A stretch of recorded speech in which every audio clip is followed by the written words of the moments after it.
ومن أحسن قولا ممن دعا إلى الله وعمل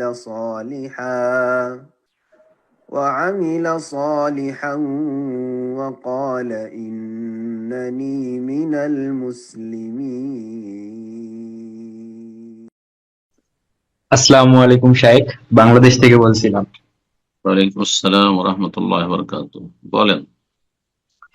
শাইখ, আমার বাবা মারা যাওয়ার 6 বছর পরে আমার আম্মু বিয়ে করেছিল এবং সেখানে তালাকপ্রাপ্ত হয়ে বর্তমানে আমাদের সাথে আছে। এক্ষেত্রে আমার আব্বুর সম্পদের কি আমার আম্মু ভাগীদার? জি জি, মারা যাওয়ার সাথে ভাগিদার হয়ে গেছে। যতই বিয়ে করি না, বিয়ের সাথে, বিয়ে করা না করার সাথে ধন সম্পদের ভাগের সম্পর্ক নেই। ধন সম্পদের, পরিত্যক্ত ধন সম্পদের ভাগের সম্পর্ক হচ্ছে এন্তেকালের সাথে। হ্যাঁ, মাইয়েতের, হ্যাঁ, ধন সম্পদ যখনই মারা গেছে তখনই ভাগ বন্টন করা ফরজ হয়ে গেছে। কিন্তু আমাদের দেশের লোকেরা বিলম্ব করে, ভাগযোগ আগে করে না, আর পরে তখন বিয়ে করেছে, ও অন্য সংসারে চলে গেছে, এখন যদি দিয়ে দিই মাকে তাহলে তো অন্য সংসারে ওর আগের স্বামীর কাছে বা অন্য ভাই ওরা পেয়ে যাবে। না না, ওদেরকে দেবো না। না, এটা হারাম। আপনার বাবার যখন ইন্তেকাল হয়েছে তখনই ভাগ বন্টন করা ফরজ ছিল। তখন ভাগ নিয়ে ইদ্যত পার করে গিয়ে বিয়ে বসতে পারে। 4 মাস 10 দিন ইদ্যত, এই 4 মাস 10 দিন বিয়ে করতে পারবেন না। জি, বারাকাল্লাহ ফিক। প্রশ্ন করবেন উম্মে হালিমা। জি, আপনি প্রশ্ন করুন। আসসালামু আলাইকুম রহমতুল্লাহ। ওয়ালাইকুম আসসালাম রহমতুল্লাহ বরকাত। জি, আহ, জি, আমেরিকা থেকে বলছি। সম্মানিত শেখ, আমার প্রশ্ন আজকে বুখারীর একটা হাদিস, যেখানে বলা হয়েছে যে একটি আয়াত যদি জানো সেটাকে প্রচার করো। তো এই ক্ষেত্রে জি, আমি ভালো হয়। জি হ্যাঁ। হম। এই প্রশ্নটা হচ্ছে যে আমরা যারা নতুন করে সহিদিন শিখছি, হয়তো আমাদের মানে বয়স 30 40 50 হয়ে গেছে, এই বয়সে এসে আমরা যেটা শিখতেছি আলহামদুলিল্লাহ। তো আমরা কি যতটুকু শিখতেছি ততটুকু আমাদের ছোট ভাই বোন বা নিকটাত্মীয় বাবা মা ভাই বোন বন্ধু বান্ধবদের শেখাতে পারি কিনা? এবং সেই ক্ষেত্রে আমার কাছে বা আমরা মাঝে মাঝে এটা চিন্তা করি যে আমরা যেটা এত পরে এসে শিখলাম, অবশ্যই আমরা চাইবো না আমাদের বাচ্চারা এটা আমাদের মতো দেরি করে শিখুক। তো আমরা যখন তাদেরকে উৎসাহ দেওয়ার মতো করে যে তোমরা তোমাদের বয়সী বাচ্চাদেরকে শেখাতে পারো, তো সেই হিসেবে আমরা যেটা করি মাঝে মাঝে, যে হয়তো সপ্তাহে একদিন আমরা বসি অনলাইনে কোনো কারো বাসায় বা এরকম কিছু না। তো প্রশ্ন হচ্ছে যে আমরা যেহেতু কোনো মাদ্রাসা থেকে প্রাতিষ্ঠানিক শিক্ষা নেই নাই, কিন্তু হয়তো আপনার লেকচার থেকে বা অন্যান্য যারা সহিহ আকীদার বক্তারা আছেন তাদের ভিডিও থেকে আমরা শিখে আমরা কি এইভাবে অন্যদেরকে শেখাতে পারবো কিনা, এবং এই ক্ষেত্রে বয়সের কোনো নির্দিষ্ট সময়সীমা আছে কিনা? যেমন বাচ্চাদেরকে আমরা উৎসাহ দিচ্ছি, আবার এটাও মাঝে মাঝে ভাবি যে অনেক সাহাবীদের বয়স তো ছিল অনেক সময় 10 11 বছর, এরকম আমি শুনছি আর কি। তো এই ক্ষেত্রে আমরা এই হাদিসের ব্যাখ্যাটা আসলে কিভাবে করব? বিসমিল্লাহির রহমানির রহিম, আলহামদুলিল্লাহ, ওয়াসসালাতু ওয়াসসালামু আলা রাসূলিল্লাহ। প্রশ্ন খুব গুরুত্বপূর্ণ। এই হাদিসটিকে অনেকে ঠিক জায়গায় না প্রয়োগ করে, হ্যাঁ, নিজের মতো করে ব্যাখ্যা করে আর আর ওইভাবে তখন আমল করে থাকে। এই জন্য প্রাথমিক কিছু সামান্য শিখেই তখন যা কিছু শিখে, সামান্য কিছু শিখে সেটাই ব্যাপক হারে প্রচার করা শুরু করে আর সূক্ষ্ম বিষয়গুলিতে প্রবেশ করে আর নিজের অবিভ্রান্ত হয়, কারণ এলেম তো আর বেশি নাই, আর অন্যদেরকে বিভ্রান্ত করে। এটাও ভুল পন্থা। আর আরেকটি হচ্ছে যে আমরা একেবারে সাধারণ মানুষ, কিছু জানি, দিন সম্পর্কে শিখেছি, সেই বিষয়গুলি সম্পর্কে নিশ্চিত, তারপরও না, আমরা পৌঁছাবো না, কারণ আমরা মাদ্রাসায় পড়িনি। অথবা বাধা দেওয়া হয়, তোমরা কোন মাদ্রাসায় পড়েছো, তোমাদের দিনের শিক্ষা কি আছে, তোমরা দিন সম্পর্কে গভীর জ্ঞান রাখো না, কেন বলবে? না, এটাও ভুল। হ্যাঁ, এই দুটো হচ্ছে প্রান্তিকতা। তাহলে মধ্যম পন্থা কি? সমস্ত ক্ষেত্রে কিন্তু দিন মধ্যম পন্থা। দিন হচ্ছে দিনুন ওয়াসাত, ওয়াকাযালিকা জাআলনাকুম উম্মাতান ওয়াসাতা। যদি ওয়াসাতা মানে মধ্যম পন্থা হয়, আর ওয়াসাত মানে খেয়ারান মানে উৎকৃষ্ট উত্তম হয়। জি, দুটো তফসির করা হয়েছে আয়াতে। কিন্তু এই দিনে ইসলাম হচ্ছে মধ্যম মধ্যম পন্থা, এবং মুসলিমরা হচ্ছে মধ্যমপন্থী। বাড়াবাড়ি ছাড়াছাড়ির মাঝখানে রয়েছে হেদায়েত। আর বাড়াবাড়ি ছাড়ি দুটোই হচ্ছে ভ্রষ্টতা, গুমরাহি। তো এরকমই মুসলিমদের মধ্যে যারা কোরআন সুন্নাহ নির্ভেজাল অনুসারী, তারা হচ্ছে মধ্যমপন্থী, আহলুস সুন্নাত ওয়াল জামাত, আহলুল হাদিস, সালাফি, এরা হচ্ছে মধ্যমপন্থী। পক্ষান্তরে বেদাতীদের একদল বাড়াবাড়িতে আছে আর একদল ছাড়াছাড়িতে রয়েছে। তো সমস্ত বিভ্রান্তি থেকে আর প্রান্তিকতা থেকে আল্লাহ হেফাজত করেন। তাহলে বাল্লিগু আন্নি ওয়ালাউ আয়াহ, আমার পক্ষ থেকে পৌঁছিয়ে দাও যদিও একটি আয়াত হোক না কেন। তো আমার পক্ষ থেকে পৌঁছে, তাহলে নিশ্চিত হইতে হবে। প্রথম কথা, এই হাদিসের উদ্দেশ্য হচ্ছে নিশ্চিত হইতে হবে যে এটি আসলে কি রাসূলুল্লাহ সাল্লাল্লাহু আলাইহি ওয়াসাল্লামের পক্ষ থেকেই আমি যে কথাটি বলছি, নিশ্চিত হইতে হবে।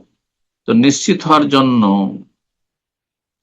কিছু মৌলিক বিষয় রয়েছে, যারা আপনারা প্রাথমিক স্তরে দিন চর্চা করছেন, দিন শিখছেন, আর নিশ্চিত জানছেন বিষয়গুলি, যেমন দিনের মৌলিক বিষয়গুলি, আরকান ঈমান, আরকান ইসলাম, ইহসান, আর তারপরে তৌহিদ, তৌহিদ কত প্রকার, তারপরে আপনার শিরক কত প্রকার, কুফরি কত প্রকার, আর তারপরে মুনাফিকি কত প্রকার, আর তারপরে আপনার ধরেন বেদাতে কোনো ভাগ আছে। তো যতটা আপনি নিশ্চিত ভাবে জানছেন এই কথাগুলি পৌঁছাবেন, এই কথাগুলি আশেপাশে পৌঁছাবেন আপনি যতটা পৌঁছাতে পারবেন, যেখানে আছেন আপনি। কিন্তু যেসব মাসলাগুলি হচ্ছে জুজিয়াত, ফরু বা শাখা প্রশাখার বিষয়, আকীদার বিষয়, খুব সূক্ষ্ম বিষয়, আকীদার বিষয় কিন্তু সূক্ষ্ম বিষয়, জটিল বিষয়, আর শুধু শুনে শুনে তার চারিদিক থেকে আমি দলিলগুলি কালেকশন করার ক্ষমতাও রাখি না, এরকম ফিকহি মাসলা মাসায়েল যেখানে বড় বড় আইম্মায়ে কেরাম ইখতিলাফ করেছেন, সেই ক্ষেত্রে সাধারণ স্তরের মানুষ বা সাধারণ মাদ্রাসা পড়ুয়া চেয়ারে বসে গেল, আর দার্স নিয়ে বসে গেল, কিছু লোকদেরকে নিয়ে বসে গেল, কিছু মহিলাদেরকে নিয়ে দিনী বোন বসে গেল, আর দর্শ দেওয়া শুরু করে অনলাইনে, আর ক্লাস নেওয়া শুরু করলো। এখানে কিন্তু এই ফতোয়া দিতে গিয়ে আর আকীদার সূক্ষ্ম বিষয়গুলি, খুঁটিনাটি বিষয়গুলিতে প্রবেশ করতে গিয়ে নিজেরা বিভ্রান্ত, অন্যদের বিভ্রান্ত করে। এটা কঠিন বিষয় কিন্তু।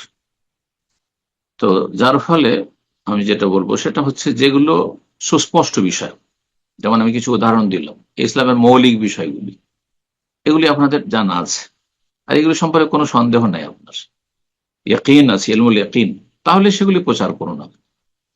তারপরে যদি কোন একটা মজলিসে আপনার চেয়ে যোগ্য ব্যক্তি থাকে, তাহলে তিনি বলবেন, হ্যাঁ, লা ইফতাহু আলাইকুম বিল মদিনা, সালাফরা বলতেন তাবাইনের যুগে, তাবাইনদের যুগে মদিনায়, যে ইমাম মালিক রাহিমাহুল্লাহ যতদিন মদিনায় আছেন, বেঁচে আছেন, মদিনায় আছেন, বড় বড় উলামায়ে কেরাম ফুকাহারা ছিলেন সেই যুগে, মুহাদ্দিস ছিলেন, কিন্তু না, কেউ ফতোয়া দেওয়ার অধিকার রাখে না। কিন্তু আমাদের সহিহ আকীদা মানহাজের অনুসারীদের মধ্যে, আহলে হাদিসদের মধ্যে সবাই মুফতি, মাদ্রাসাতে পাশ করে, এই সদ্য পাশ করেছে, ও মুফতি, মদিনা থেকে নতুন একজন পাশ করে, একজন 40 বছর আগে, 30 বছর আগে, আরে সবাই সমান। হ্যাঁ, হোম রেজাল ও নাহনু রেজাল, এগুলোর অপব্যাখ্যা। ওরাও মানুষ, আমরাও মানুষ, ওরাও মানুষ, আমিও মানুষ, কিন্তু একজন 40 বছর 30 বছর চর্চা করছে, হ্যাঁ, একজন কতটা সময় দিয়ে লেখাপড়া করছে, আর তুমি কতটা লেখাপড়া করছো, শুধু অনলাইনে কিছু সার্চ দিয়ে আর তারপর ফতোয়া দেওয়া শুরু করে দিলে। তো বা একটা হাদিস পেলে আর তর্জমা করে ফতোয়া দেওয়া শুরু করলে, যেমন কিছু লোকের মানহাজ এমন রয়েছে আহলেদের মধ্যে, হাদিসও তর্জমা করে দিলেন। আরে একটা হাদিসও তর্জমা করলে, সমস্ত হাদিসগুলি একসাথে কালেকশন করেছো, সমস্ত আইম্মায়ে কেরামগণ হাদিসগুলো কিভাবে বুঝেছেন, তার আগে সালাফগণ, সাহাবায়ে কেরাম, তাবেইন, তাবা তাবেইন, তারা কিভাবে বুঝেছেন এই বিষয়গুলি। এটা কি নিষেধাজ্ঞা? তো নিষেধাজ্ঞা মানে কি কঠোর ভাবে নিষেধ, নাকি এটি হচ্ছে আপনার কারাহাতে তানজিহ ইত্যাদি, অনুত্তম? তারপরে এটা হচ্ছে আদেশ, তো আদেশ আল আমরুল ওযু, আসলে কি বিষয়টি ফরজ নাকি আমরা ইস্তেহবাব, এটি মুস্তাহাব? জি, বহু আদেশ রয়েছে নবী সাল্লাল্লাহু আলাইহি ওয়াসাল্লামের, যেগুলি মুস্তাহাব, ফরজ নয়, ওয়াজিব নয়। কিন্তু অনেক হুকুম রয়েছে যে হুকুম হচ্ছে ওয়াজিব। তাহলে শুধু নবী সাল্লাল্লাহু আলাইহি ওয়াসাল্লাম হুকুম করলে সব জায়গাতে তর্জমা করে হ্যাঁ ওয়াজিব হয়ে গেছে। কোন জায়গাতে নবী সাল্লাল্লাহু আলাইহি ওয়াসাল্লাম বলেছেন যে অমুক পাপী জাহান্নামী, তো দিলেন স্থায়ী জাহান্নামী বানিয়ে, খারিজি হয়ে গেলেন আপনি, মুতাজিলি হয়ে গেলেন। তো সাধারণ মানুষরা খুঁটিনাটি মাসলা মাসাইলে ঢুকতে গিয়ে, পুরুষ হোক আর নারী হোক, নিজেরাও বিভ্রান্ত হচ্ছে, গুনাহগার হচ্ছে, কবিরা গুনাহ। শিরকের সমতুল্য গুনাহ। আল্লাহ বলছেন আন তাকুলু আলাল্লাহি মা লা তা'লামুন, আল্লাহ সম্পর্কে, আল্লাহর দিন সম্পর্কে এমন কোন কথা বলা যে সম্পর্কে তোমার সম্যক জ্ঞান নেই, সুনিশ্চিত না। আমাদের বড়রা সেখানে ইখতিলাফ করেছেন, সেখানে বাজ, ইবনে উসাইমিন, আল-আলবানী, ইমাম ইবনে তাইমিয়া, আইম্মায়ে আরবা, মুহাদ্দিসিনে কেরাম, তাদের মাঝে ইখতিলাফ রয়েছে। সুতরাং সবগুলির আপনার সমন্বয়ে আপনাকে তখন দেখতে হবে যে আমার আগে কে কি বলেছে। এই জন্য বড় বড় ওলামাদের কথা যে আমি এমন কোন ফতোয়া দেব না যে আমার কোনো সালাফ নেই।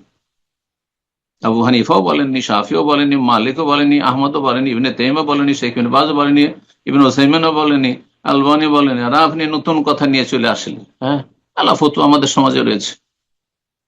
বিশেষ করে যেসব নওয়াজেল মানে নতুন নতুন সমস্যাগুলি আসছে, এই ক্ষেত্রে ফতোয়া দিতে গিয়ে কোথা থেকে কোথায় চলে যাচ্ছে। এই আপনার মুখোশ পড়লে নামাজ অবস্থায় নামাজ বাতিল, আরে কেউ ফতোয়া দেয়নি। কথা হচ্ছে এই ধরনের মেলা উদাহরণ রয়েছে, যার ফলে ফতুয়ার বিষয়ে যারা ব্রাদার্স অথবা সিস্টার যারা দিনের দাওয়াতের কাজ করছেন, তারা ফতুয়ার মজলিসে বসবেন না আপনি, আরে আলেমকে ছেড়ে দেন ওই জায়গাগুলো। তারপরে আকীদা মানহাজের বিষয়ে যেসব আপনার জুজিয়াত, হ্যাঁ, শাখা প্রশাখা, জটিল বিষয়, সেগুলো বিষয়ে মুখ খুলবেন না আপনি।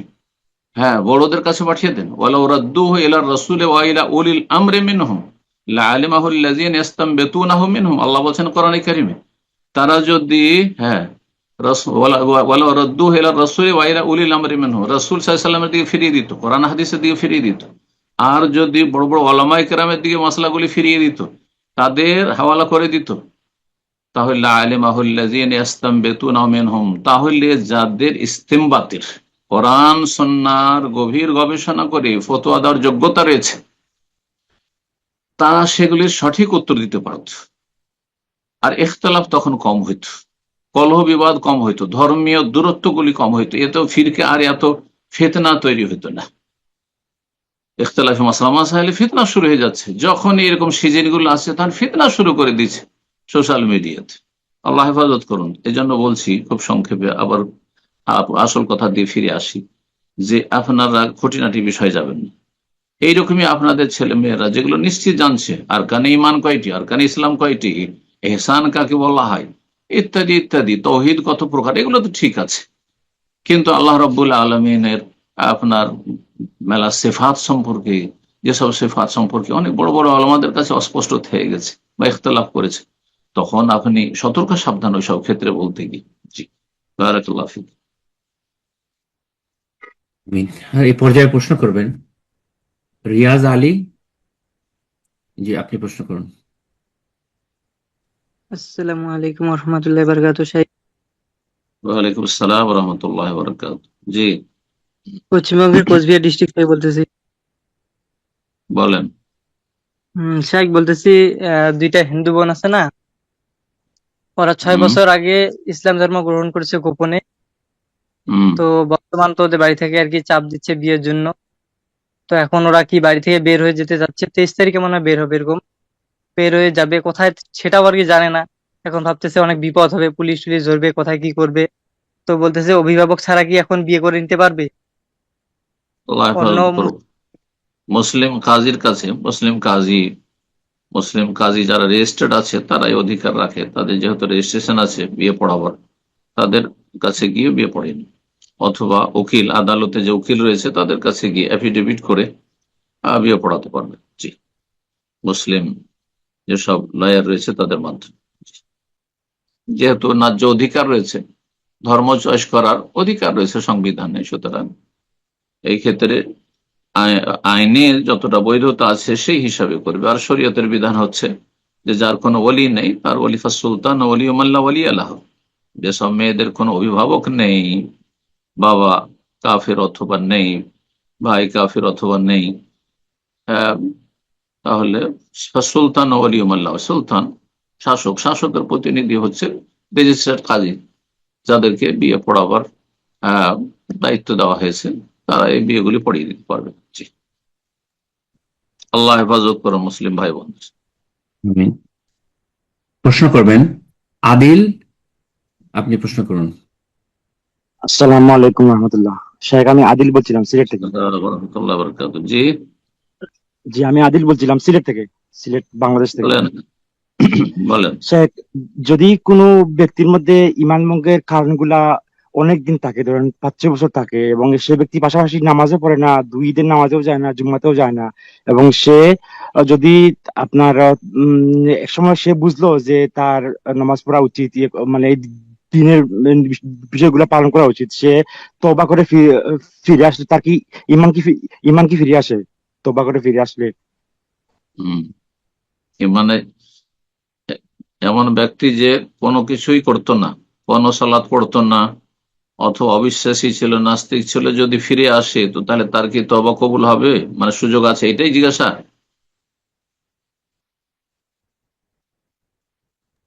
জি, জি, জি, জি, তার ইমান কি ফিরে আসবে এতে? হ্যাঁ, ইমান তো ভঙ্গ অবশ্যই হয়ে ফিরে গেলে। আসবে।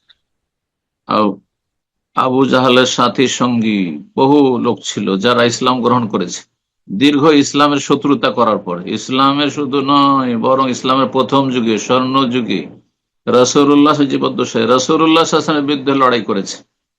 হিন্দা, হিন্দ, যে আবু সুফিয়ানের স্ত্রী, আবু সুফিয়ান নিজে সারা জীবন এরা ইসলামের বিরুদ্ধে লড়াই করেছেন। তারপরে আল্লাহ তাদের সৌভাগ্য করেছেন, আল্লাহ তাদের তৌফিক দিয়েছেন, শেষখানে হলেও তারা তওবা করে ফিরে এসেছে, আল্লাহ তাদের তওবা কবুল করেছে, রাদিয়াল্লাহু আনহু রাদিয়াল্লাহু আনহা হয়ে গেছে। জি। তো কথা হচ্ছে, যতক্ষণ পর্যন্ত মরণের পরোয়ানা আসেনি, মালাকুল মউত কি, পরকালের সেসব দৃশ্যগুলি মরণের সময় যা দেখে ফেলে মানুষ, যতক্ষণ দেখেনি ততক্ষণ তওবা দরজা খোলা আছে।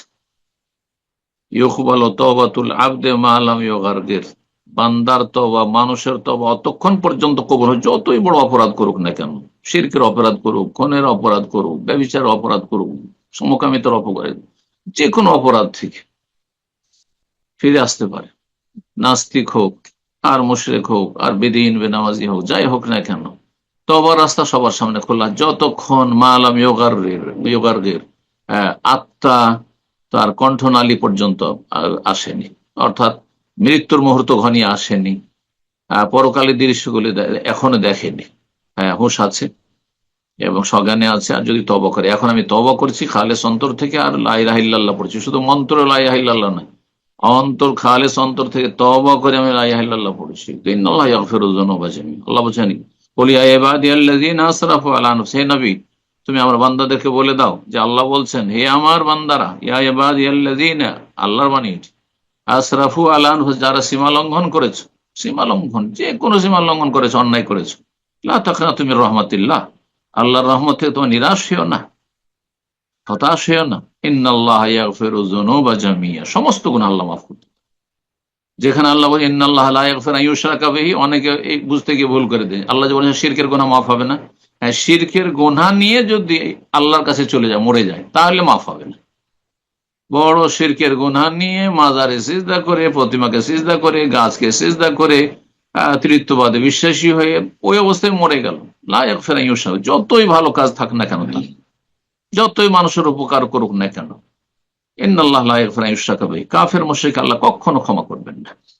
ওয়া ইয়াগফিরু মা দুনা যালিকা লিমান ইয়াশা, এর নিচের যেসব গুনাহ রয়েছে, মানুষের জীবনে অপরাধ রয়েছে, সেসব নিয়ে আল্লাহর সামনে হাজির হয়, কিন্তু মূল ঈমান তাওহীদ নিয়ে যদি আল্লাহর কাছে হাজির হতে পারে, তো কোনো এক সময় ক্ষমা হতে পারে। তাহলে শিরক নিয়ে মারা গেলে মাফ হবে না, কিন্তু সারা জীবন শিরক করে শেষ মুহূর্তে যদি শিরক থেকে তওবা করে নেয়, নাস্তিক সারা জীবন নাস্তিকতা করে আর ইসলাম দ্রোহিতা করে যদি তওবা করে নিতে পারে খালেস অন্তর থেকে, তাহলে ইন্নাল্লাহা ইয়াগফিরুয যুনুবা জামিআ, আল্লাহ সমস্ত গুনাহ মাফ করতে পারে। আল্লাহ গফুর রাহিম, আল্লাহ ক্ষমা করবেন, আপনার আমার অধিকার কি রয়েছে? আল্লাহ জাযাকাল্লাহ হেফাজত খায়ের। করুন। আমিন। প্রশ্ন করবেন উম্মে রাহাত। জি, আপনি প্রশ্ন করুন। আসসালামু আলাইকুম রহমতুল্লাহি ওয়া বারাকাতুহু। ওয়ালাইকুম আসসালাম ওয়া রাহমাতুল্লাহি ওয়া বারাকাতুহু। শেখ, আমি বাংলাদেশ থেকে বলছিলাম। জি, আমার বলেন। আমার প্রশ্ন হলো কি যে আমার মেয়েরে বিয়ে দিছি, জামাই হোমিওপ্যাথি ওষুধ বেচে। এখন যখন কাস্টমার আহে তখন তো বেচা কিনি হয়, দোকান থেকে বাকি বাট্টা খায়। কাস্টমার আইলে টাকা দেয়, কিন্তু এমনি অসুখ বিসুখ হইলে চিকিৎসা করতে পারে না। কিন্তু এখন কি আমার জায়গার থেকে কি যে আমার মেয়ের কোনো চিকিৎসা করাইতে পারুম কিনা, যে টাকার জায়গা মেয়েকে পাইছে? আপনার আপনার জাকাত, হ্যাঁ হ্যাঁ। আপনি মেয়েকে সরাসরি না না জাকাত দিতে, না না, আমার ছেলের টাকা আর কি, আমার না। আপনার ছেলের টাকা, হ্যাঁ হ্যাঁ, ছেলের টাকা।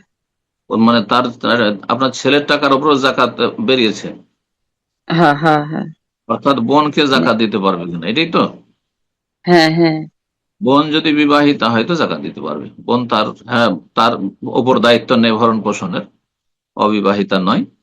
আর সে বিবাহিতা, সুতরাং তার ভরণ পোষণের দায়িত্ব তার স্বামীর হয়েছে, আর তার স্বামী অভাবী, সুতরাং বোনকে জাকাত দিতে পারবে। এইরকমই যারা সাবালক, বড় হয়ে গেছে, সংসার হয়ে গেছে, সব ভাইয়ের ভাইকে ভাই জাকাত দিতে পারবে যদি অভাবী হয়। এই 8 শ্রেণীর কোন একটিতে পড়ে। ফোকারা, মাসাকিন, অভাবী, যেসব প্রয়োজনগুলি রয়েছে সেসব প্রয়োজন নিজে পূরণ করতে পারছে না, অভাবীকে সচ্ছল করার, বেশি সুখী করার জন্য জাকাত দেওয়া যাবে না, কিন্তু অভাব দূর করার জন্য জাকাত দেওয়া যাবে, শিক্ষা, চিকিৎসা ইত্যাদি সব। আর মা, আপনি যদি দিতে চান আপনার ধন সম্পদ থেকে জাকাত, এই মশলাও জেনে নেন, তাহলে সরাসরি আপনি আপনার মেয়েকে অথবা ছেলেকে দিতে পারবেন, তবে আপনার জামাইকে দিতে পারবেন। জামাই অভাবী, জামাইকে দিতে পারেন। জামাই যখন পেয়ে গেল সেই জাকাতের পয়সা, তখন সেটা দিয়ে আপনার মেয়ের চিকিৎসা করতে পারবেন। জি, বারাকাল্লাহ। আমিন। প্রশ্ন করবেন আমির হোসেন। জি, আপনি প্রশ্ন করুন। আসসালামু আলাইকুম ওয়া রাহমাতুল্লাহি ওয়া বারাকাতুহু। ওয়ালাইকুম আসসালাম ওয়া রাহমাতুল্লাহি ওয়া বারাকাতুহু। জি, শেখ, আমি কলকাতা থেকে বলছি। আমার প্রশ্ন হলো শেখ, এই কদিন হানাফি আলেম, অনেক কটা আলেমরা বলছে যে মদিনা বিশ্ববিদ্যালয়, কিং আব্দুল আজিজ বিশ্ববিদ্যালয়, ওখানে নাকি নির্দিষ্ট যেটা হানাফি মাসলাক এখানে পড়ানো হয়, তো ফিকাটা নাকি হানাফি ফিকা পড়ানো হয় নির্দিষ্ট 4 ইমাম, যেরকম ইমাম শাফি কিংবা ইমাম মালিক, এরকম ফিকা পড়ানো হয়। আর কাবার ইমাম যারা রয়েছে তারা কি নির্দিষ্ট কোন ইমামের মুকাল্লিদ করে? এইটাই প্রশ্ন শেখ।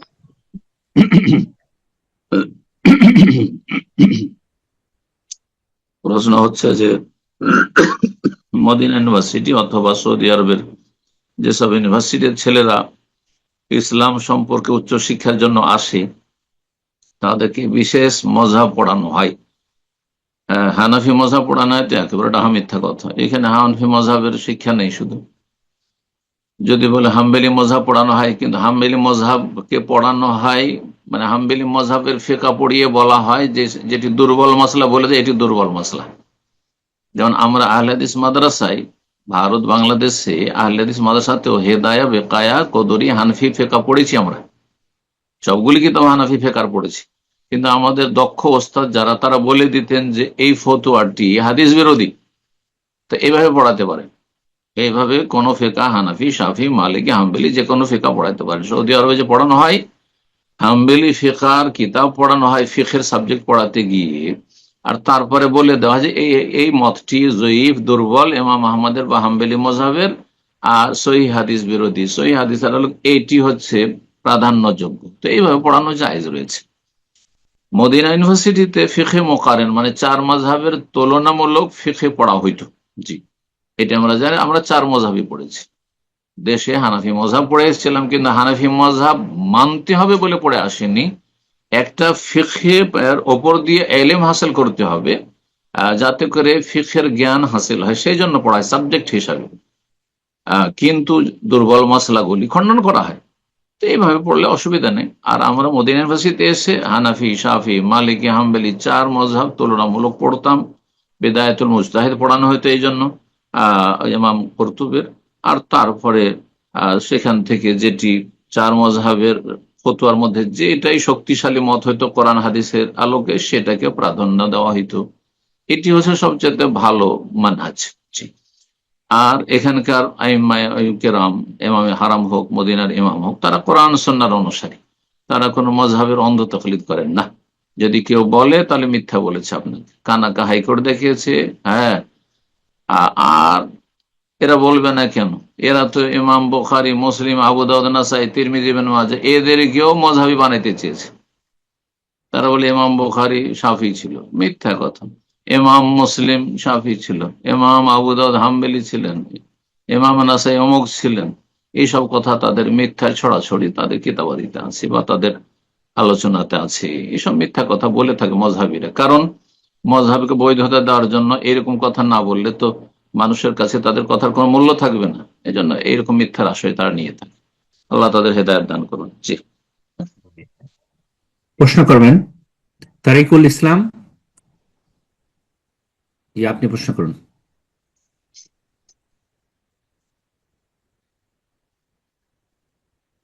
জি, আপনার ফোন আনমিউট হয়েছে, প্রশ্ন করুন।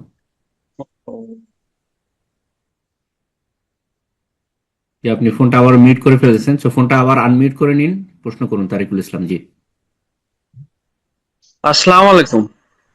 ওয়ালাইকুম আসসালাম ওয়া রাহমাতুল্লাহি ওয়া বারাকাতুহু। জি কেমন আছেন শাইখ সাহেব? জি, আলহামদুলিল্লাহ। বলেন, প্রশ্ন কোথা থেকে বলছেন? আমি বাংলাদেশ চুয়াডাঙ্গা জেলা থেকে বলছিলাম। প্রশ্ন বলেন।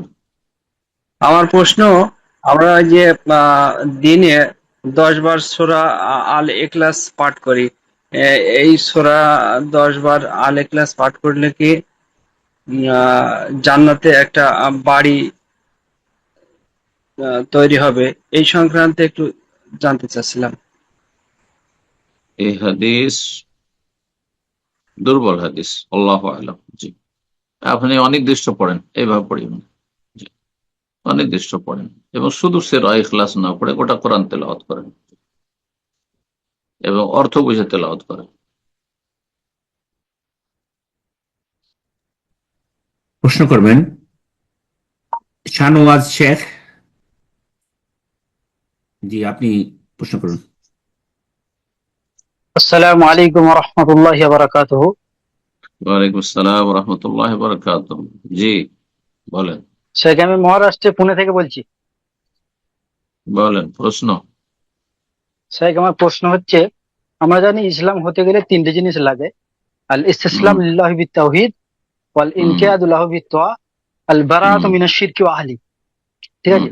এই আমার প্রশ্ন হচ্ছে এখানে উস্তাদ, যে বারাআতু মিনাশ শিরকি ওয়া আহলি ক্ষেত্রে শিরিক কাফির মুশরিকদের সঙ্গে যে সম্পর্ক ছিন্ন করতে হবে, তো এই সম্পর্ক চিহ্নটা কিরকম হবে? তাদের সঙ্গে লেনদেনের ব্যাপারে, তাদের সঙ্গে ব্যবসা বাণিজ্যের ব্যাপারে, তাদের সঙ্গে কিরকম আচার ব্যবহার করবো আমরা, এই জিনিসটা দয়া করে জানাবেন ইনশাআল্লাহ। জাযাকুমুল্লাহ খাইর। সহজ উত্তর হচ্ছে আল বারাআতু মিনাশ শিরকি ওয়া আহলিহি।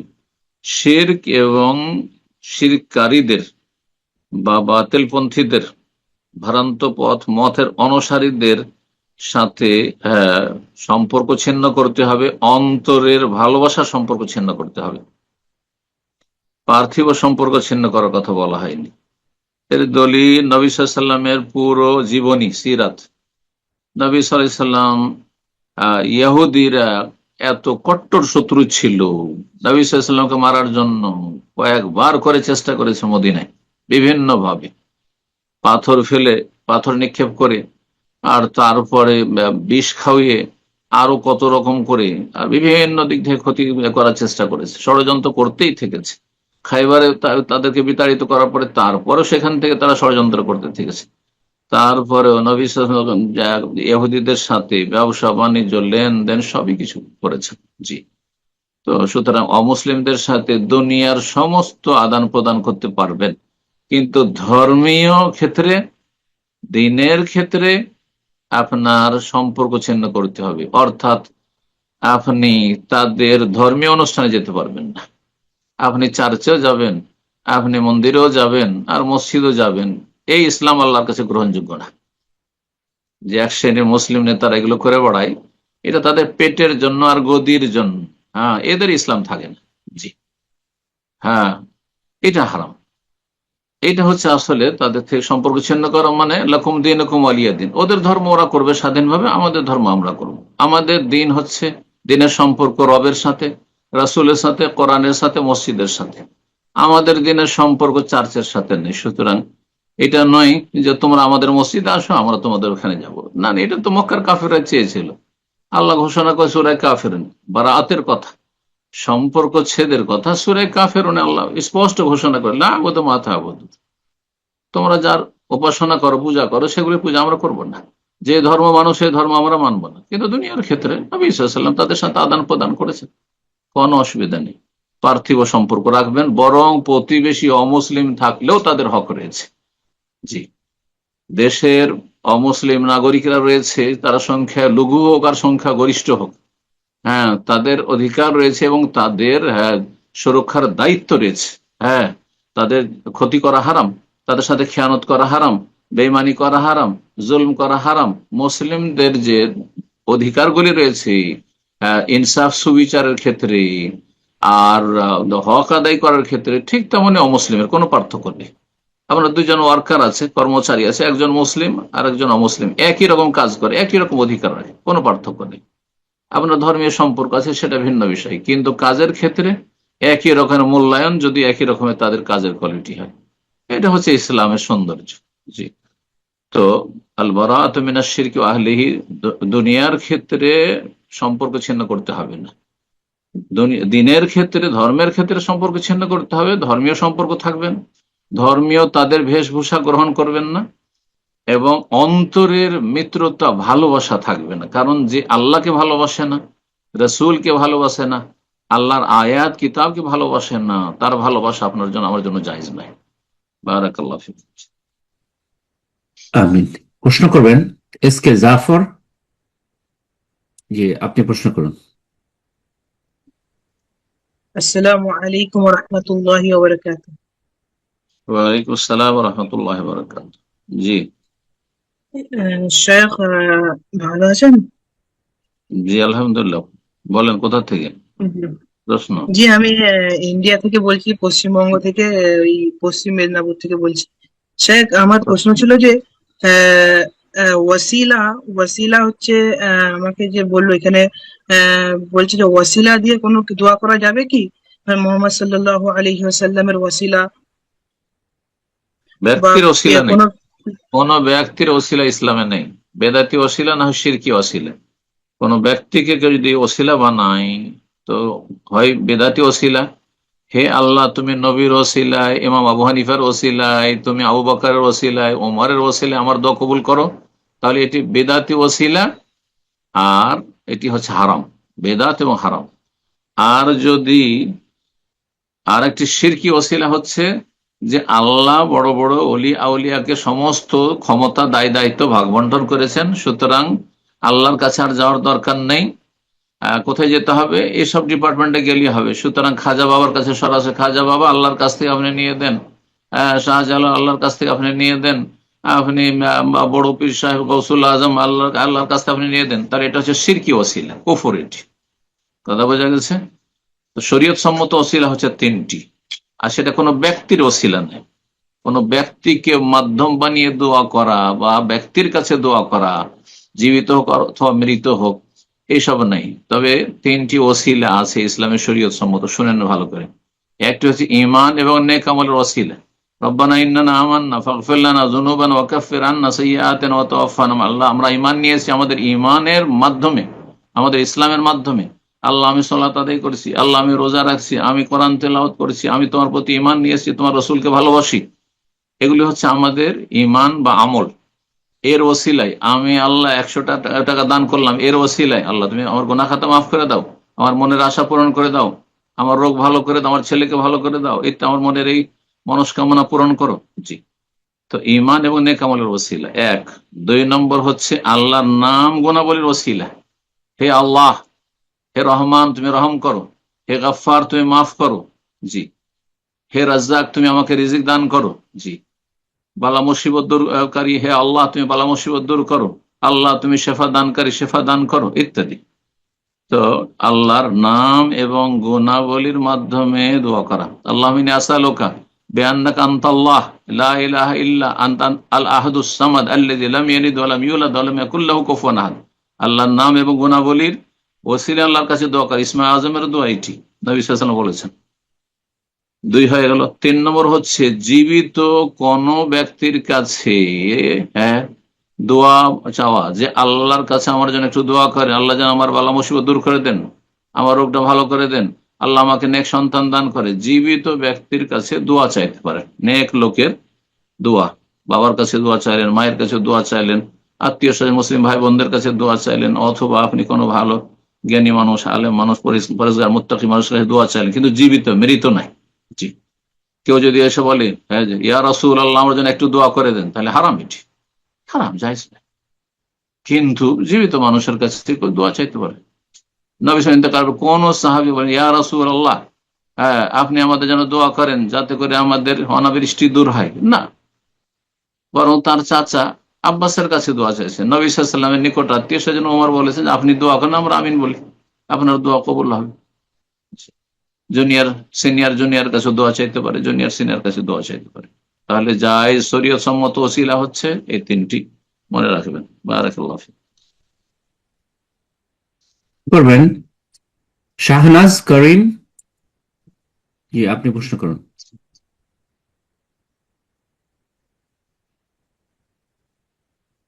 শাহনাজ করিম, আপনার ফোনটা, আপনার ডিভাইসটা আনমিউট করে নিন, প্রশ্ন করুন। জি, আপনার ডিভাইস আনমিউট হয়েছে, প্রশ্ন করুন। জি শাইখ, আসসালামু আলাইকুম। শাইখ, আমি ওয়ালাইকুম ঢাকা আসসালাম। বাংলাদেশ থেকে বলতেছি। বলেন। শাইখ, আমার একটা প্রশ্ন ছিল যে আপনি গত কিছুদিন আগে একটা মানে এই প্রোগ্রামে আপনি বলেছিলেন যে ওই যে আবু লুলু, ওনার নামের সাথে যেহেতু ফিরোজ ছিল, তো ফিরোজ বা ফাইরুজ এই নামটা রাখাটা ঠিক হবে না। তো আমার বোনের মেয়ের নাম হচ্ছে ফাইরুজ ইবনাত। তো ওর নামটা তো আমরা রেখে ফেলেছি, ওর নামে পাসপোর্ট হয়ে গিয়েছে, বার্থ সার্টিফিকেট সবকিছু হয়ে গিয়েছে। তখন এই যে আমরা তো আসলে বলতে পারি না যে কোন নামটা ঠিক হবে কোন নামটা ভুল হবে, যার কারণে নাম তো রেখে ফেলেছি। এখন এই নামটাকে আদৌ খুব বেশি সমস্যা হবে যদি আমরা পরিবর্তন না করি, মানে Fairuz Ibnat? School school college university certificate যদি না হয়ে থাকে, তাহলে অ্যাফিডেভিট করে বার্থ সার্টিফিকেট অথবা পাসপোর্ট এই নামগুলি চেঞ্জ করে নেন, এটাই পরামর্শ দিই। এই নামগুলি আল্লাহর দুশ্মন, রাসূলের দুশ্মন, ইসলামের দুশ্মনদের নাম, অগ্নি পূজকদের নাম। সুতরাং এইসব নামগুলি রাখা জায়েজ নয়। আর তারপরে ওমর রাদিয়াল্লাহু তাআলা খনির নাম আপনি কি করে রাখছেন? কিন্তু রাফেজি শিয়া রাখে, যারা ওমর রাদিয়াল্লাহু তাআলার সাথে, ইসলামের সাথে, তাওহীদ সুন্নাতের সাথে দুশ্মনী রাখে তারা। সুতরাং এই নাম রাখবেন না। যদি পরিবর্তন করতে পারেন করে নেবেন। কিন্তু যাদের হয়তো মাধ্যমিক, উচ্চ মাধ্যমিক সার্টিফিকেট হয়ে গেছে, এখন সেগুলি আর চেঞ্জ করা যাবে না, বড়ই জটিলতা রয়েছে, সেই ক্ষেত্রে সেই নামটি শুধু কাগজে সীমিত থাক, হ্যাঁ সার্টিফিকেটে, আর আপনার একটা ভালো নাম রেখে দেন। আর এই ফেরোজ বলে আমরা জীবনেও ডাকবো না, তাকে আব্দুল্লাহ বলে ডাকবো, আব্দুর রহমান বলে ডাকবো, মোহাম্মদ বলে, আহমদ বলে ডাকবো, ভালো নাম রাখেন। এটা জরুরি, এটা অবশ্য জরুরি। বাড়িতে আত্মীয় স্বজন সবাইকে নিষেধ করে দেন যে এই নাম ধরে আমাদের ডাকবেন। বারাকাল্লাহ। প্রশ্ন করবেন নাহিদ ইসলাম, জি আপনি প্রশ্ন করুন। আসসালামু আলাইকুম। ওয়ালাইকুম আসসালাম ওয়া রাহমাতুল্লাহি ওয়া বারাকাতুহু। জি উস্তাদ, আমি বাংলাদেশ থেকে বলতেছি। তো আমার প্রশ্নটি হচ্ছে, ছেলের বউকে যদি শ্বশুর খালি গায়ে কামভাব সহকারে স্পর্শ করে যদি লজ্জাস্থান দাঁড়িয়ে যায়, তাহলে কি ছেলের বউ তার ছেলের জন্য হারাম হয়ে যাবে? এবং ছেলে যদি কোনো সময় মায়ের পা টিপে দেয় কিন্তু তার কোনো কামনা বাসনা ছাড়া যদি লিঙ্গ দাঁড়িয়ে যায়, তাহলে কি তার মা তার বাবার জন্য হারাম হয়ে যাবে? অনুগ্রহ করে প্রশ্নের উত্তর দুটি দিবেন। আচ্ছা, ছেলে কি দোষ করলো আর তার বাবাই কি দোষ করলো? যে অপরাধ করলো সে অপরাধী, কথা বোঝা গেছে। যদি এমন কোন আশঙ্কা থাকে যে বৌমা আমার গায়ে হাত দিলে হ্যাঁ আমার অবস্থায় পরিবর্তন আসতে পারে, তাহলে জায়েজ নয়, স্পর্শ করতে দেওয়া জায়েজ নয়। এবং এইরকম শ্বশুরকে স্পর্শ করা জায়েজই নয়। এইরকমই যদি কোনো ছেলের আশঙ্কা থাকে যে আমি যুবক মানুষ, মায়ের গায়ে হাত দিল আমার অবস্থার, শারীরিক অবস্থার পরিবর্তন ঘটতে পারে, তাহলে তার জন্য জায়েজ নয় যে মাকে স্পর্শ করে। জি, এগুলি হারাম। কিন্তু মুসাহারাতের কারণে এইরকম কিছু হলে সেই জন্য হারাম হয়ে যাবে? কেন হারাম হবে? যে ব্যক্তির ওপর হারাম করছেন সে ব্যক্তি কি অপরাধ করেছে? কথা বোঝা গেছে। সুতরাং এই ফতোয়া ঠিক নয়, যে ফতোয়া হানাফি মাযহাবে প্রচলিত ফতোয়া। জি করবেন আল কুরাইশি, যে আপনি প্রশ্ন করুন। ওয়ালাইকুম রাহমাতুল্লাহ। সম্মানিত প্রিয় শেখ, আসসালামু আলাইকুম রাহমাতুল্লাহি ওয়া বারাকাতুহু। জি জি আপনি সালাম দিয়ে ফোনটাকে মিউট করে ফেলেছেন, ফোনটা আবার আনমিউট করে নিন, প্রশ্ন করুন। জি প্রশ্ন করুন। জি আমি ভারতের ত্রিপুরা থেকে। বলেন, প্রশ্ন বলেন। মাশাআল্লাহ। জি, আমার প্রশ্নটা হচ্ছে, আমাদের গ্রামে আমরা হিন্দু মুসলমান একসাথে থাকি, তো এখানে তাদের পরিমাণটা একটু বেশি। তো এর কারণে তারা আমাদের থেকে প্রত্যেকবার পুজোর জন্য চাঁদা চায়। তো আমরা যদি না দিই তাহলে আমাদের ধন সম্পত্তি এবং আমাদের জানেরও অনেক ক্ষতি করতে চেষ্টা করে। আর পূর্ব এমন করে এসেছে যদি আমরা না দিই চাঁদা। তো এই ক্ষেত্রে আমরা কি করণীয়? আমাদেরকে প্রত্যেকবার প্রেসার দেওয়া হয় চাঁদার জন্য।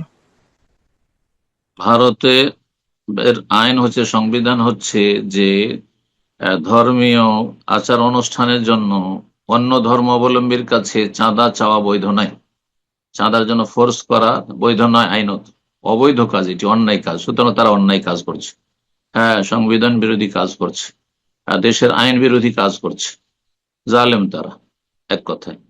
2 নম্বর কথা হচ্ছে যে আপনাদের করণীয় কি? আপনাদের করণীয় হচ্ছে যে আপনারা সেই এলাকা থেকে পারলে যেখানে মুসলিম জনসংখ্যা বেশি রয়েছে সেসব এলাকায় হিজরত করবে। একই দেশের মধ্যে হিজরত করা ফরজ যদি দিন ইসলাম পালনে বাধাগ্রস্ত হন কোন এলাকায়, সেখানে সংখ্যায় কম থাকার কারণে বা জুলমের শিকার হচ্ছেন, চরমপন্থী রয়েছে, জালেমেরা রয়েছে, তাহলে সেই এলাকাতে হিজরত করবেন। ভালো এলাকায় ভালো মানুষ আছে, হিন্দুদের মধ্যে ভালো মানুষ আছে, যেসব এলাকায় ভালো মানুষ বাস করে সেসব এলাকায় বসবাস করবেন। আর মুসলিম এলাকার একজন মুসলিম, সুতরাং আপনি মসজিদের কাছাকাছি যেখানে ইসলামী প্রতিষ্ঠান রয়েছে, মুসলিম সমাজ রয়েছে, মুসলিম সেখানে ইসলামের দিনের খেদমত হচ্ছে, এরকম জায়গায় সেই আকিদার লোকেরা রয়েছে, শিরক বিদআতের আকিদার লোকেরা হয়তো নামে মুসলিম, তাদের এলাকায় বসবাস করা আপনার জন্য জায়েজ না, হিজরত করুন। এরকম ক্ষেত্রে হিজরত করা ফরজ। যদি সেটাও না করতে পারেন যে হিজরত করা সম্ভব, আমাদের জমি জায়গা আছে, এগুলো বিক্রি করে যেতে পারবো না, ছেড়ে ফেলে দিতে চলে যেতে হবে অথবা কিছু, আর সেখানে আপনি জীবন নিয়ে বেঁচে থাকতে পারছেন, কিন্তু সাময়িক মাঝে মধ্যে শিরক বিদআতের জন্য বা কুফরি কাজের জন্য চাঁদা দিতে হচ্ছে, তাহলে সেই ক্ষেত্রে যে নিরুপায় হন যে চাঁদা না দিলে আপনাদের ক্ষয়ক্ষতি করবে, তো তাদের অনিষ্ট থেকে রক্ষার জন্য চাঁদা দেওয়া জায়েজ। আপনারা তখন মুত্তার, নিরুপায়, তো নিরুপায়ের জন্য হারাম কাজ ততটা জায়েজ যতটা করে সে জুলম থেকে বেঁচে থাকতে পারে, জুলম থেকে মুক্ত হতে পারে জালেমের, এতটা জায়েজ। এটা শেষ অবস্থা। তো প্রথম কথা বললাম যে আপনি মুসলিম এলাকায় হিজরত করে চলে আসেন। যদি হিজরত করা সম্ভব না হয় আর সেখানে থাকতে হয়, যথাসাধ্য তাদের বুঝাবার চেষ্টা করবেন। তাদের মধ্যে কিছু সমাজে বিবেকবান মানুষ রয়েছে, ভালো মানুষ রয়েছে, বলেন যে দেখো, তোমাদের ধর্ম তোমরা করো, আমাদের ধর্ম আমরা করছি, আমরা তো মসজিদ মাদ্রাসার জন্য তোমাদের কাছে চাঁদা চাই না, আর এটা আমরা নেবো না, আর তোমরা আমাদের কাছে চাঁদা চাইবে না। সেটা যদি না মানে আর ক্ষতির আশঙ্কা থাকে, আর ক্ষতি করছে যেমনটা বললেন, তাহলে তাদের অনিষ্ট থেকে বাঁচার জন্য চাঁদা দিতে পারবেন। আল্লাহ তাআলা আ'লাম। প্রশ্ন করবেন IHCB। জি, আপনি প্রশ্ন করুন।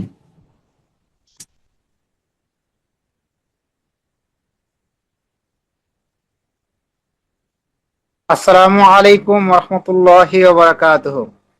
ওয়ালাইকুম আসসালাম ওয়া রাহমাতুল্লাহি ওয়া বারাকাতুহু। জি। শায়েখ, আল্লাহর জন্য আপনাকে ভালোবাসি, আল্লাহ যেন আপনাকে দীর্ঘায়ু দান করুক। ভালোবাসুন। আমিন। আমিন। শায়েখ, আমার একটা প্রশ্ন হচ্ছে, আমি আমার বিবাহ সংক্রান্ত একটা প্রশ্ন। আমি বিয়ে করেছিলাম আজ থেকে 4 বছর আগে। সরি, আমি ওমান মাস্কাট থেকে বলছি শায়েখ। জি, বলেন। আমার বিবাহের সময় 15,000 টাকা দেনমোহর ধার্য করা হয়েছিল। তখন আমি আমার স্ত্রীকে বাসর রাতেই তাকে পুরোটা পেমেন্ট করে দিয়েছি, এবং আমার স্ত্রীকে আমি বলছি তুমি পেয়েছো, আমার স্ত্রীও বলছে যে আলহামদুলিল্লাহ আমি পেয়েছি। তখন আমার পারিবারিক কিছু কারণে, আমার গার্জিয়ানের কারণে, আমার স্ত্রী আমার গার্জিয়ানকে বলো নাই কেন যে আমার কাছে টাকাটা দিয়েছে আমার স্ত্রীকে, সেটা বলে নেই। সেজন্য আমার গার্জিয়ান বলতে গেলে আমি বলেই ফেলি, আমার মা তখন আমার স্ত্রীকে চাপ দেয়। তখন আমার স্ত্রী বাধ্য হয়ে সে টাকাটা আমার মায়ের হাতে তুলে দেয়। ঠিক আছে, আমাকে জিজ্ঞেস করছিল, কিন্তু আমি তখন এই জিওগ্রাফি সাথের জন্য আমি বলছি যে ঠিক আছে, সমস্যা নেই, দিয়ে দেবো। তখন আমার আম্মু জি মা বেঁচে আছে? জি শায়েখ, বেঁচে আছে আলহামদুলিল্লাহ। আল্লাহ হেদায়েত করুক। জালেম, এই জুলুম থেকে তওবা করতে বলেন, আল্লাহ হেদায়েত করুক। জি শেখ, এখন আমার স্ত্রীকে তখন আমার মা তখন টাকাটা খরচা করে ফেলার পর তখন আমিও আবার আমার স্ত্রীকে বলছি, আমি কিন্তু তোমাকে টাকাটা দিয়ে দিচ্ছি, তুমি কি পেয়েছো? যে হ্যাঁ আলহামদুলিল্লাহ আমি পেয়েছি, কিন্তু আপনার আম্মুকে যেহেতু আমি টাকাটা দিচ্ছি আমি কিন্তু তাকে ক্ষমা করব না। তখন এখন শেখ যদি আপনি আমাকে একটু নসিহা করতেন, আমার মাকে নসিহা করেন যে এখন আমার কি করণীয় এবং আমার মার কি করণীয়। আপনার করণীয় আপনি দেবেন, আপনি দেবেন যে আপনি দিয়েছেন, আপনার মা কেড়ে নিয়েছে, হ্যাঁ, চাপ সৃষ্টি করে, জুলুম অত্যাচার করে, শুধু আপনারও ফরজ আপনি মোহর দিয়ে দিবেন আপনার স্ত্রী, আপনার মাকে যদি জাহান্নাম থেকে বাঁচাইতে হয়। জি, আল্লাহ হেদায়েত দান করুন। জাহান্নামের ভয় থাকলে মানুষের হক নষ্ট করবে। জি, যে মানুষের হক নষ্ট করে আল্লাহ মাফ করবেন না। জি, আল্লাহ হেদায়েত করুক সবাই। আপনার স্ত্রীর ন্যায্য অধিকার রয়েছে, আপনি মোহর দিয়ে দিবেন। আবার এ পর্যায়ে প্রশ্ন করবেন রেজাউল করিম। জি, আপনি প্রশ্ন করুন।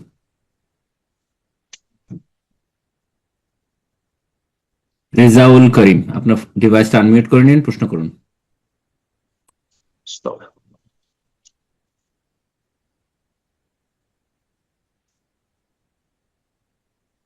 এ পর্যায়ে আমরা আরেকজনকে সুযোগ করে দিচ্ছি, শামীম মন্ডল প্রশ্ন করবেন। শামীম মন্ডল, জি আপনি প্রশ্ন করুন।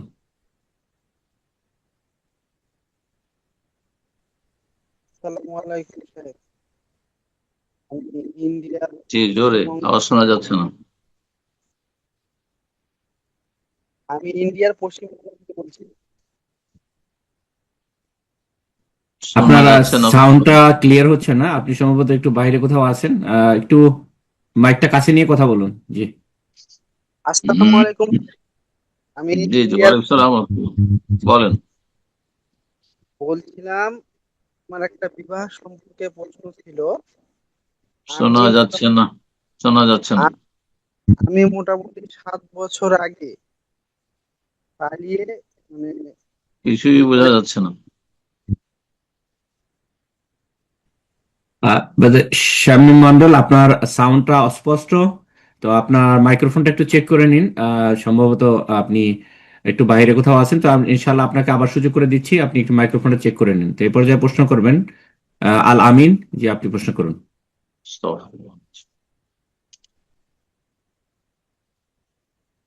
আসসালামু আলাইকুম ওয়া রাহমাতুল্লাহ। ওয়ালাইকুম আসসালাম ওয়া রাহমাতুল্লাহি ওয়া বারাকাতুহু। জি জি শেখ, বাংলাদেশ দিনাজপুর জেলা থেকে বলছিলাম। বলেন প্রশ্ন।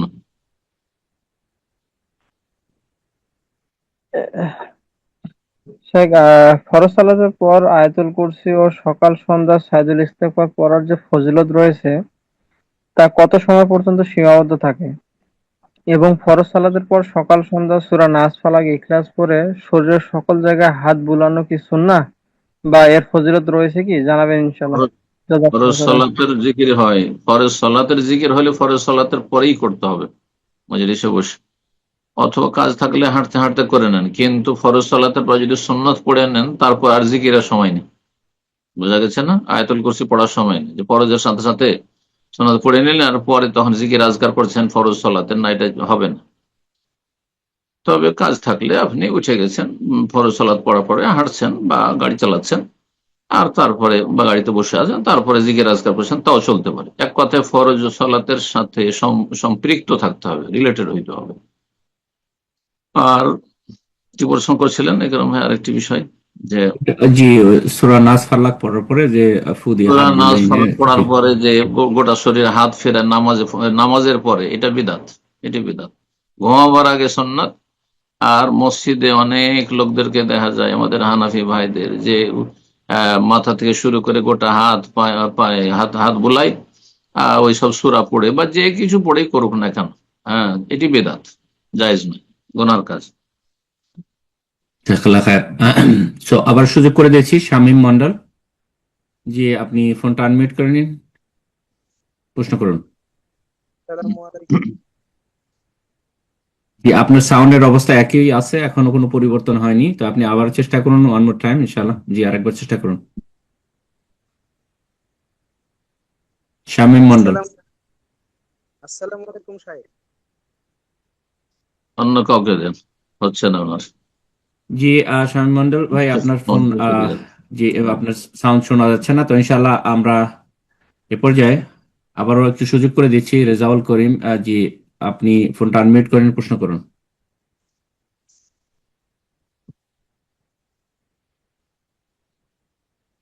সম্ভবত উনি নেই, তো ইনশাল্লাহ আজকের সর্বশেষ প্রশ্ন নেব, সময় অনেক হয়ে গেল। আহ, যারা অনেকে হ্যান্ড রেজ করে রেখেছেন, সময় অভাবে আসলে প্রশ্নকারী অনেক হয়, প্রশ্ন করতে পারলেন না, ইনশাল্লাহ আগামী প্রোগ্রামের শুরুতে এসে হ্যান্ড রেজ করবেন, ইনশাল্লাহ আপনাদের প্রশ্নগুলো আগামী সপ্তাহে নেওয়ার চেষ্টা করব। তো সর্বশেষ প্রশ্ন আজকের প্রোগ্রামের, প্রশ্ন করবেন সালমা আরহাম। জি, আপনি প্রশ্ন করুন। আসসালামু আলাইকুম রহমতুল্লাহি ওয়া বারাকাতুহু। ওয়ালাইকুম আসসালাম ওয়া রাহমাতুল্লাহি ওয়া বারাকাতুহু। জি বলেন। জি সম্মানিত শায়েখ, কেমন আছেন? জি আলহামদুলিল্লাহ। কোথায় বলছেন বলেন? শায়েখ, আমি স্পেন থেকে বলতেছি। মাশাআল্লাহ, বলেন। আল্লাহ হেফাজত করুন। আল্লাহর জন্য ভালোবাসি শায়েখ আপনাকে। আল্লাহ ভালো রাখুন। আল্লাহ ভালো রাখুন। আহবাকুমুল্লাহ। জি শায়েখ, অনেক অনেক আশা ছিল আপনার মানে দার্সে উপস্থিত থাকার, তো আল্লাহ রাব্বুল আলামিন এই আশা পূরণ করছেন, আলহামদুলিল্লাহ। আল্লাহ কবুল করুন। আল্লাহ জি, এই প্রথম আপনার দার্সে উপস্থিত হয়েছি শায়েখ, আলহামদুলিল্লাহ। আর শায়েখ, আমার একটা প্রশ্ন ছিল। জি জি, বলেন। আমার ছেলেকে আল্লাহ রাস্তায় উৎসর্গ করছি, মানে তাকে মানছি, ইনশাল্লাহ তাকে মাদ্রাসায় ভর্তি করাবো। আমরা আহ, স্পেন থাকি শায়েখ, তো এখান থেকে ইনশাল্লাহ আমরা চলে যাব দেশে। তো শায়েখ দোয়া করবেন যাতে আমার ছেলেটাকে আল্লাহ তাআলা যেন কবুল করেন দিনের জন্য। আল্লাহ কবুল করুন। ইনশাআল্লাহ ইনশাআল্লাহ। আল্লাহ জি ভালো শায়েখ, আলেম করেন। জি আল্লাহ সহিহ ভালো আকীদার আলেম জন্য করেন। একজন আলেম হন। আল্লাহ দিনের আলেম হিসাবে কবুল করেন। আল্লাহ রাব্বুল আলামিন উচ্চ শিক্ষা লাভের তৌফিক দান করুন দিনের, এবং জি তাকে শায়েখ, আল্লাহ তৌফিক দান করেন, নেক হায়াত জি দান শায়েখ, আমরা করেন। আপনাদের সবাইকে জি ভালো শায়েখ, রাখেন। জি সকল শায়েখ, মুসলিম আমার রাখেন। জি বাচ্চাটার জন্য বারাক দোয়া করবেন ইনশাল্লাহ। আর আমার জন্য শায়েখ দোয়া করবেন। আমি অসুস্থ, মানে আমার অসুস্থতার জন্য আমরা এতদিন দেশে যেতে পারি নাই। আল্লাহ ইনশাল্লাহ শেফা আমরা দান করুন। আগামী মাসে ইনশাল্লাহ আল্লাহ দেশে চলে যাব। সার্বিক আফিয়াত দান করুন, নিরাপত্তা দান করুন, সুস্থতা দান করুন। আল্লাহ মারদানা মারদাল মুসলিমিন। বারাকাল্লাহু ফিক। আমিন। জাযাকাল্লাহু খাইরান শায়েখ। আসসালামু আলাইকুম ওয়া রাহমাতুল্লাহি ওয়া বারাকাতুহু। জাযাকাল্লাহ খায়ের। জি উস্তাদ জি, তো আজকে মনে হয় এই পর্যন্ত শেষ করে দেন। বারাকাল্লাহ ফিক। আল্লাহ রাব্বুল আলামিনের কাছে দোয়া করি, আল্লাহ আমাদের গুনাহ খাতা মাফ করেন। যেসব ভাই বোনেরা আমাদের সাথে থাকেন, আল্লাহ তাদের উত্তম প্রতিদান দান করেন, নেক আমলে তৌফিক দান করেন, হারাম নাজায়েজ থেকে আল্লাহ বেঁচে থাকার তৌফিক দান করেন, রুজি রিজিক আল্লাহ বরকত দান করেন, হায়াতে আল্লাহ বরকত দান, সুস্থতায় আল্লাহ বরকত দান করেন, সমস্ত অনিষ্ট বালা মুসিবত থেকে, জালিমের জুলুম থেকে আল্লাহ রক্ষা করেন। এবং রব্বুল আলমের কাছে দোয়া করি সমস্ত মুসলিম ভাই বোনদের, যারা হেদায়েত প্রাপ্ত আল্লাহ তাদের হেদায়েতকে বৃদ্ধি করুন, যারা পথভ্রষ্ট তাদেরকে আল্লাহ হেদায়েত দান করুন। ربنا آتنا في الدنيا حسنة وفي الآخرة حسنة وقنا عذاب النار وصلى الله وسلم على نبينا محمد وعلى آله وصحبه أجمعين.